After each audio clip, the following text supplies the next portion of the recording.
गरीब भाई की राखी। राजदीप एक गरीब आदमी होता है। वो अपने हाथों से रजाई बनाता और उन्हें बाजार में जाकर बेचा करता। रजाई ले लो, तरह तरह की रंग बेरंगी डिजाइन वाली रजाई लीजिए, 25% डिस्काउंट सिर्फ आज के लिए। दिन भर राजदीप गला फाड़ फाड़ कर रजाई बेचने के लिए गुहार लगाता, लेकिन उसकी रजाई को खरीदने एक ग्राहक तक नहीं आता। इस बात से वो बहुत उदास और निराश रहता है और हर रात हताश होकर घर लौटता है। घर का राशन और बाकी सामान भी खत्म हो रहा था। इतनी मेहनत से रजाइयां बनाता हूँ, लेकिन एक रजाई नहीं बिकती। पता नहीं ऐसी क्या बुराई है इन रजाइयों में, इतनी सुंदर तो है। राजदीप की एक बहन होती है जिसका नाम रुचिता होता है। रुचिता की शादी एक बड़े घराने में। वो इसे देखकर बहुत खुश भी हो जाएंगे।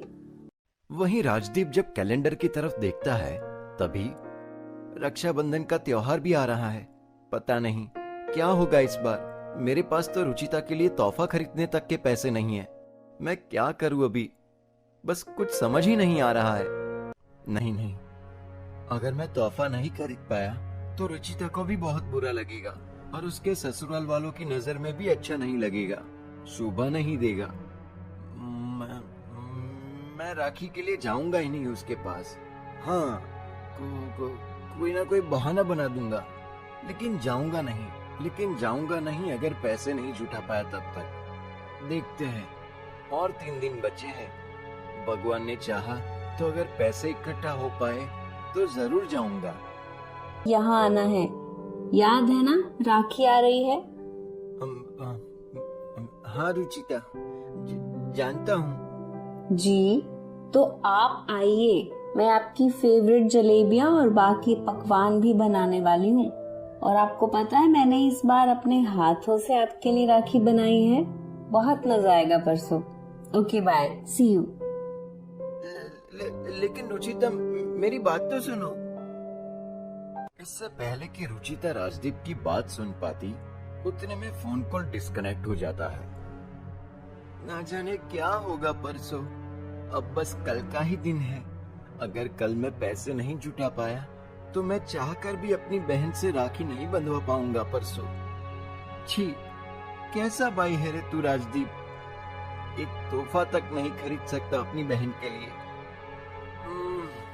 बहुत गुस्सा आ रहा है खुद पर। फिर अगली सुबह राजदीप जब रजाई बेचने बाजार जाता है, तब उसे एक आदमी मिलता है और वो उसे कहता है, अरे भाई साहब, मुझे आपकी रजाइयाँ बड़ी ही पसंद आई है।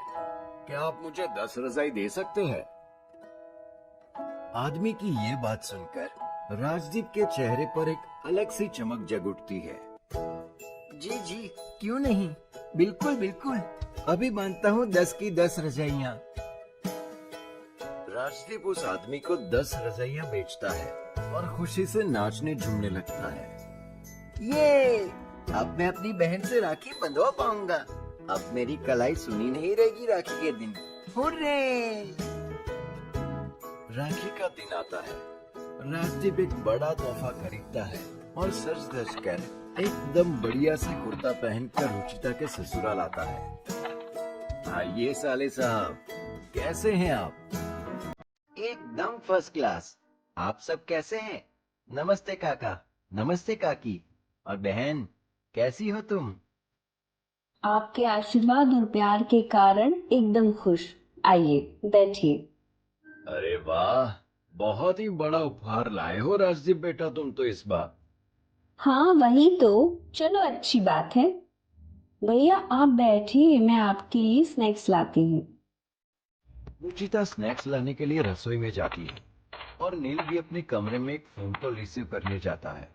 राजदीप वॉशरूम जाने के लिए उठता है और तभी नील के कमरे से गुजरते समय वो नील की बातें सुन लेता है। हाँ, थैंक यू सो मच। मेरे कहने पर वो 10 रजाइयाँ खरीदने के लिए और मेरे साले साहब की मदद करने के लिए। वो पैसे और आदमी नील ने भेजा था। इस बात को सुनकर राजदीप हैरान और स्तब्ध रह जाता है। इसका मतलब नील, तुमने वो आदमी भेजा था जिसने मेरी 10 रजाइयाँ खरीदी? सभी घर वाले एकत्रित हो जाते हैं आई एम सॉरी।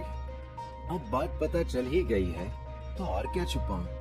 हाँ, मैंने ही भेजा था उस आदमी को, क्योंकि उस दिन जब मैं दफ्तर से होकर आपको मिलने आया था तब मैंने घर के बाहर से आपकी बातें सुन ली कि अगर आपके पास पैसे नहीं होते तो आप राखी पर नहीं आते, और फिर रुचिता उदास हो जाती।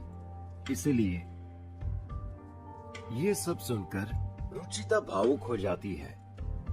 भैया, आपने ये कैसे सोचा? ऐसा हरगिज नहीं है। अरे मेरे लिए दुनिया के हर उस कीमती तोहफे से बढ़कर आप हो। आप हो वही बहुत बड़ा तोहफा है। माँ पापा के जाने के बाद आप ही मेरे माँ पापा हो। आइंदा से ऐसी कोई बात सोचना भी मत। बस अपना हाथ मेरे सर पर रख दीजिएगा। वही मेरे लिए एक उपहार है, सबसे बड़ा तोहफा है। दोनों भाई बहन भावुक होकर एक दूसरे के गले लगते हैं और फिर खुशी से रुचिता राजदीप की कलाई पर राखी बांधती है और वो उसे उपहार और आशीर्वाद देते हैं। इस प्रकार